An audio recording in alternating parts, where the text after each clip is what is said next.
let's talk about how not to explode when your kids are, when they're pushing your buttons and sometimes you feel like flipping your lid. I totally get it. Even though I'm an emotional intelligence coach and an author and a speaker and I'm supposed to know all this stuff, I am still human. So I very often say, and I make sure I have this disclaimer, that I'm a human just as you are. We're not supposed to get this right all the time. However, there are so many things, so many strategies that we can use to just kind of reduce that reactivity that sometimes we have with our kids and maybe our partner or husband or wife if we have one. So we had a somewhat frustrating, didn't go into a meltdown, but somewhat frustrating moment with our eldest this week. I was thinking about it earlier today and I thought, you know what, I've got to share it with you guys because it could have turned into a yelling match. If we had gone down this other track and reacted to our son when he did something, I'm going to explain it soon, then that sort of like button pushing behavior, you know what I'm talking about, that could have sent us over the edge and me and my husband both could have snapped and yelled and punished him and everything, which, to be honest, we used to do in the past. Like before we knew about emotional intelligence, we did that stuff and we used timeout and everything and it was horrible and it didn't even work. It just made things even more stressful and no one loved it and our son wasn't learning from it. So we just saw those behaviors again and again, no surprise. So anyway, let me tell you, I've literally written notes because I don't want to forget. I often do that for my videos and podcast episodes. I write notes because I don't want to forget anything. And all I've written is the Ferrero Rocher incident. I don't know if you know these chocolates I'm talking about, super fancy chocolates, more expensive than just your chocolate bar kind of thing at the shops. Anyway, my son had some from Easter, which was a little while ago. And unfortunately, somebody had stolen some, overnight a couple of times when he was in bed. It wasn't me, it was my husband. And to be fair, he didn't realize that they were our sons. He just thought there was a box in the cupboard where all the food, like the pantry, all the food is there. And on the bottom shelf, we had just stored lots of their Easter chocolate that they got given. Anyway, some of them were these Ferrero Rochers. I swear it was like one of those 20 packs. Like it was the box, the big one. Anyway, my son kept noticing that some were, he was like, why have I only got 6 left? And why is there 2? And I was like, I don't know, ask Dad. Anyway, yeah, Alex had actually accidentally been eating some here or there. You guys know Alex, or you might know Alex. He's been on the YouTube and podcast a couple of times. So you might have seen some old videos, not old, just from a few months ago where we talked about parenting on the same page and when he learned about emotional intelligence, which was so not him and how he was raised. And I think we did one on how we removed YouTube from our home over a year ago now. Anyway, so I love him. And yeah, he had his moments. And so that was what sparked this Ferrero Rocher incident. I had agreed, because I thought it was fair, to replace 5 Ferrero Rochers that went missing. And we had a laugh about it. But it took me a few days because I kept forgetting. And then one day I was at the shops, grabbed a little 5-pack, brought them home. And then I said to my son, hey, look what I've got. Here they are. And he turned away and went, oh, thanks. And then went to go back to what he was doing, playing on the TV. And then my husband said from round the corner, because he must have seen him, what are those? I've already given you some. It was actually that day. He goes, we picked some up after school. And so I was like, hang on a minute. So we realized that he was just going to take them and eat them,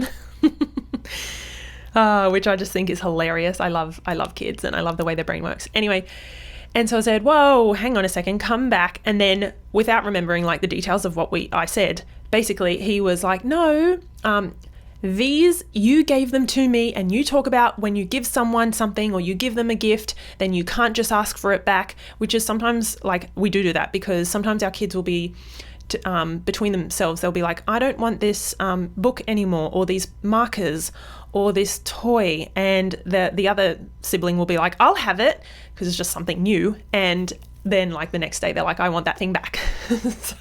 So that's where that came from. Anyway, he was applying that logic to this situation, and we were trying to reason with him and say, hang on, this is where we were, replacing the chocolates that had been eaten, and you've already had them replaced. So I didn't know that, which you knew. And so they're not yours, give them back, and we'll share them as a family or something. Oh my goodness. So I feel like this went back and forth. He was so cute. He was, I can laugh now, but at the time he was sticking to his logic and digging his heels in and stubborn. And I could have, and I definitely would have, seen this as like button pushing behavior, rude selfishness, and probably disrespectful as well. Definitely would have seen it like that. Definitely would have thrown out a threat like, if you don't give them back now, then you won't get your computer later on. Like, all that stuff that we do. Yeah, I would have done all that. And so what I want to get across to you is that emotional intelligence and applying it to our parenting is the key that has actually prevented us, me and my husband, from just blowing up when our kids are getting frustrated or mad or angry. It also helps us to then calm the situation, calm our child, so that then we can problem solve and talk about whatever the issue is. So I need to say, it's an absolute game changer. If you've just stumbled across these videos on YouTube or listened to the podcast for the first time and you've landed on this episode, welcome, because you guys are going to get to know how much I love this and how much of a transformative approach it is to parenting. And like, goes without saying, most of us were not raised with emotional intelligence at the forefront of our parents or caregivers' minds.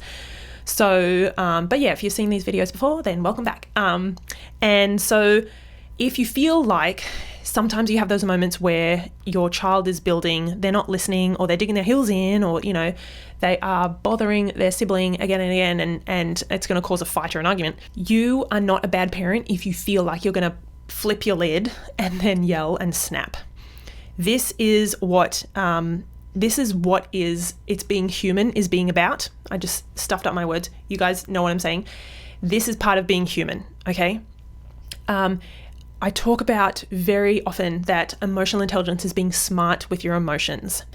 Yes, I know there's way more to it and it's much deeper than that, but if I'm doing a workshop or a webinar, or if I'm speaking on stage about this stuff in a conference, I make sure I say that, because it is just so powerful to be like, you know what, I have these emotions for a reason. We've been given them. Every bloody single person on the planet has, and we can either let them rule us, or we can go, you know what, I'm going to be smart about this. I'm going to learn about them so that I can almost, I don't like the saying master them, but so that I can learn about them and understand how to manage those, oh my God, the wave of rush of like emotion that comes over you when, someone calls you a name or does something disrespectful or does something that makes you really angry, whatever it is.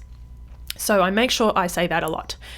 I think we need to understand first off why we explode, because without this like underneath foundational kind of knowledge, it's pretty useless for me to say, step away, take a breath, count to 10, deal with it later, have a conversation with your child about, what went on and how to make a better choice. I'm like, we all kind of know we know to do that.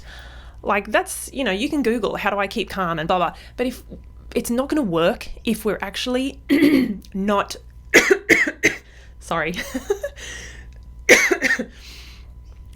It's not going to work if we actually don't shift our lens, like our mindset and the way we see our own emotions and our kids' emotions and behavior and that whole complexity of the situation.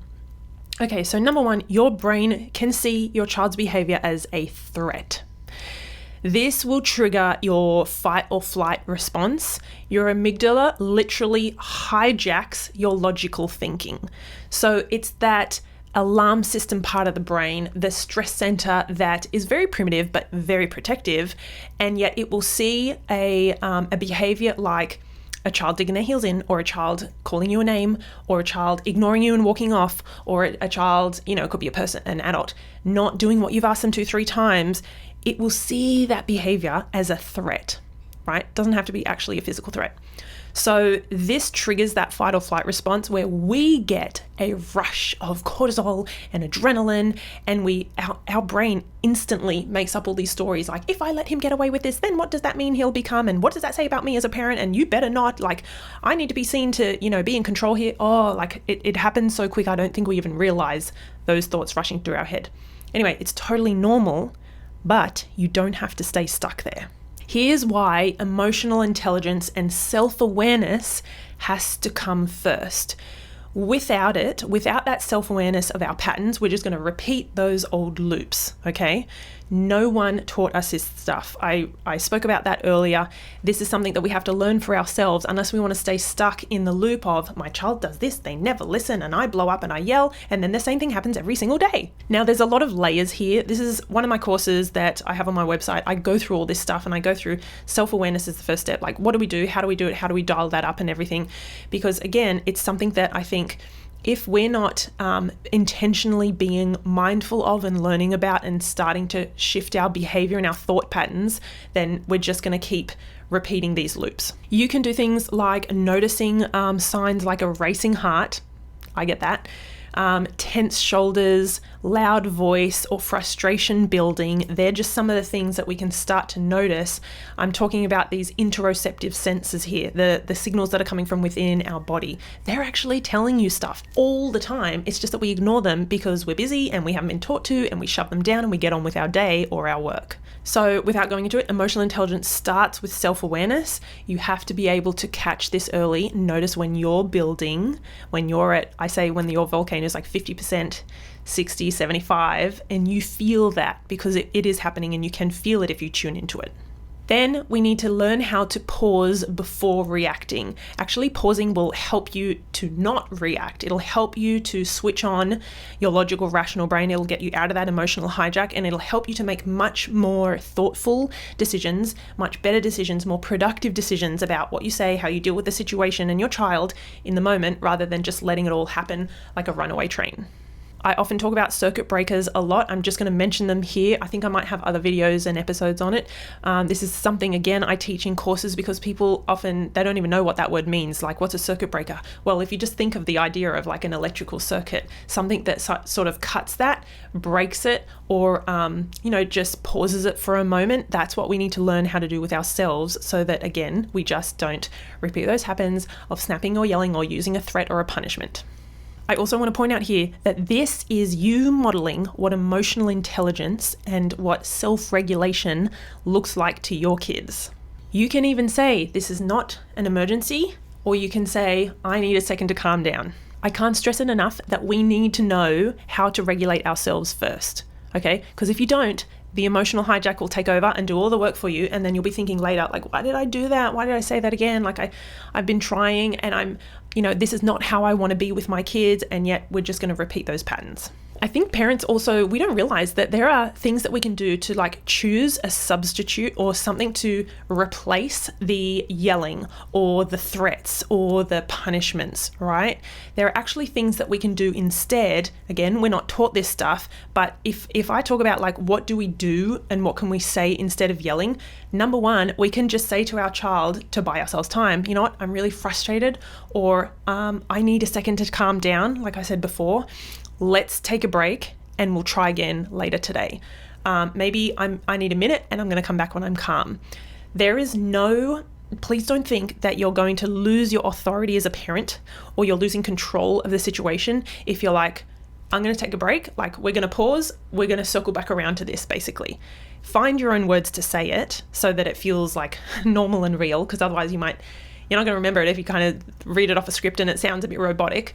But find your words to basically say, we're getting nowhere, or I'm about to blow my lid, like I need space. Your child is not going to be the one to take space. They're not going to be like, Mom or Dad, this is really overwhelming and we're yelling at each other and this is going nowhere. So let's, circle back to this in an hour. They're not going to do that.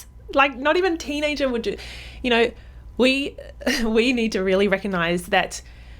And I say this lovingly, it's on us to be able to direct the conversation or direct the situation and kind of like steer the ship where it needs to go. Most of the time it just like runs ashore and we're like, that didn't go well. But we absolutely have the tools and we can find the strategies and we can put that all together. It just requires a little bit of work and a little bit of learning, which is why you are here. Oh, I also wanted to say, I think it's so beneficial for us to think about this stuff like how to take a break, how to circuit break, what to do, what to say, where can I go, and how can I calm myself. Maybe deep breaths don't work for you. I am a huge proponent of those, but I get that it's really hard in the moment. So I want to say that we need to plan this stuff and be intentional about it, not just in the moment, when like everything's hitting the fan, so to speak, and we're losing grip kind of thing, that's not when we want to plan this stuff. We want to do it, I often talk about strike when the iron is cold. Do it at a later date or an earlier date, like so outside of the heat of the moment, basically. Plan this stuff, like watch these videos, learn, jot down notes, do some journaling. Like there's so many things that we can do if we're really intentional and we really want to change these patterns. I did kind of touch on before the fact that we are really we have this powerful opportunity, right, in these moments to actually model emotional intelligence to our kids. We can say things like, I'm feeling really frustrated. I'm going to take a deep breath. Or like I often will put my hand on my chest because that kind of just grounds me and I can feel my heart beating. And I do some tapping as well because I do EFT tapping and I think I've got videos on it and things like that. So I know that works and that can help me. The way that you handle your emotions teaches your kids how to handle theirs. I hope that makes sense. The way that you're handling your emotions in the moment teaches your kids how to handle theirs. And it doesn't mean that you have to do it perfectly in the moment because we're not going to do that. But then you have the opportunity to repair and make amends and talk about it later and problem solve it. Like, it's never too late to do that repair conversation, basically. And that's a huge, huge thing that I think so many adults actually need to learn. So let's start with our kids. So if you love this stuff and you want to learn more and learn how to go from what the heck to like, whoa, okay, that is not okay. Let's work this out. We've got this. Then I would love you to check out my course From Reactive to Responsive Parenting. Usually it is $97. I want you to have it for $17. That is a wild discount. I don't know what the discount is. Must be like 90% off. I don't know what it is. But please go and check out that course. I'm going to put all the notes for that all the details in the show notes or in the description under the YouTube channel. So please check it out. It's called From Reactive to Responsive Parenting. So if you're ready to actually take a deep dive, put both feet in and go, yeah, this is something I want to learn about and really start to change the way I show up with my kids, then there you go. I've got that for you. Last takeaway is that you are not alone. You do not have to do this perfectly, but you do have to start because these habits and these patterns and, the way we were raised, that stuff runs so deep. And I often say to people, I'm like, this is too hard to do on your own. This is why there are people like me out there creating content, putting it out online, coaching parents and supporting them and talking to schools and things like that, because I'm like, I know this stuff is hard and it's taken me years and I'm still a work in progress.